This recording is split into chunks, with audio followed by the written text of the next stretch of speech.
ئەمە وەکو واجبێک ئەوەی کە کراوە خواردنە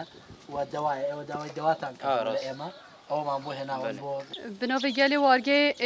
مەخمۆرێ بناوی گەلی وارگە شەید ڕۆستەم جودی ئەم خێرهاتنا دەستگەی مام دکین و ئەم gelek spasiyên xwe pêşkeşî wan dikin ji bo divan şert û mercên giraniyê wargehê ku ev deh mangeya ambargoyek li ser wargehê hatiye danîn û dibin hatina vîrusa koronayê ya ku rewş li seranserî cîhanê û Herêma Kurdistanê jî awarte îlan hatiye kirin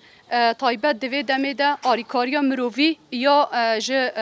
kelopelên ên xwarin û yên tenduristiyê pêk tê dezgehê mam destê xwe gihandiye me û alîkariya xwe pêşkêşî gelê wargehê kiriye em gelek spasiya wan dikîn bi navê giştî gelê wargehê û em hêvîdarîn ku her kesê ku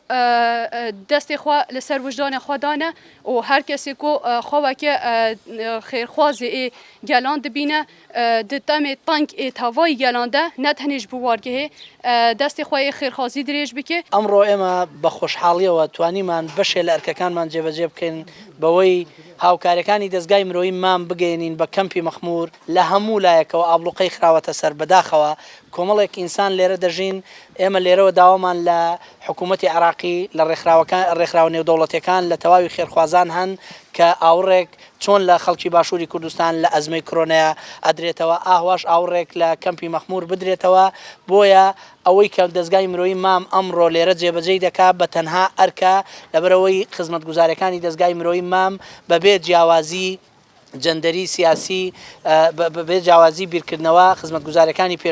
پێشکەش دەکا ئێمە لێرەوە دووپاتی ئەەکەینەوە دەستگای مرۆیی مام هەماهەنگ و هاوکاری هەموو ئەو کەسانەیە کە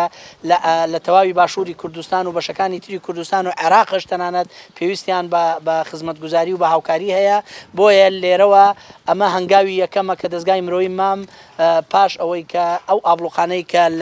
لەسەر ئەم کەمپە هەیە ئەنجام درراوە داوامان لە تەواوی خێرخوازان و حکوومەتی هەرێم و حکوومەتی عراقی و ڕێکخراوەکانی UN هەیە کە لایەک لە کەمپی مەخمور بکەنەوە بەڕاستی پێویستیان بەوەیە کە هاوکاری بکرێن ئەوەی ئێمە لێرە کردومانە بە تەنها ئەرکێکی مرۆیە و هیچ منەتێک نییە بەڵکو کارێکە کە کردومانە لە چوارچەوەی پەیڕۆ و پرۆگرامەکانی دەستگای مرۆیی مامە هەر کەسێک پێویستی بە هاوکاری بێت لای ئێمە جێ ئەبێتەوە و خزمەتگوزاری پێشکەش دەکەین و سوپاس بۆ ئێوە و بە هیوای تەندروستیەکی باش لەم زەرفەیە و ژیانێکی باش بۆ برادران و هەواڵانی کەمپی مەخمور. سپاسنامەیە بناوی گەلی وارگێ شەید ڕۆستەم جودی ji ber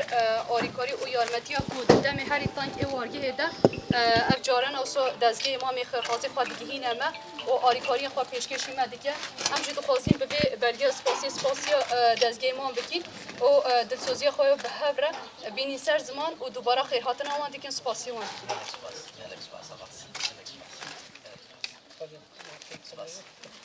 دەستگا مام سپاس دەکەن ji bo destdirêjiya aliyê mirovî ji bo kampa Mexmûrê got demekî dirêj di rewşekê rastî pir zehmet û ew ê derbas dibe got deh meh di nava embargoyekê de ji bo wê ev alîkariya got hatê dayîn em carek di spas dikim vê wesîlê banga me ji bo hemû saziyê mafê mirova heye û hikûmeta navendiya Iraqê heye got carekî din li kampa Mexmûrê meyzandinekî çêbibe û destê alîkarî dirêjkirin ji bo wargeha Mexmûrê were kir.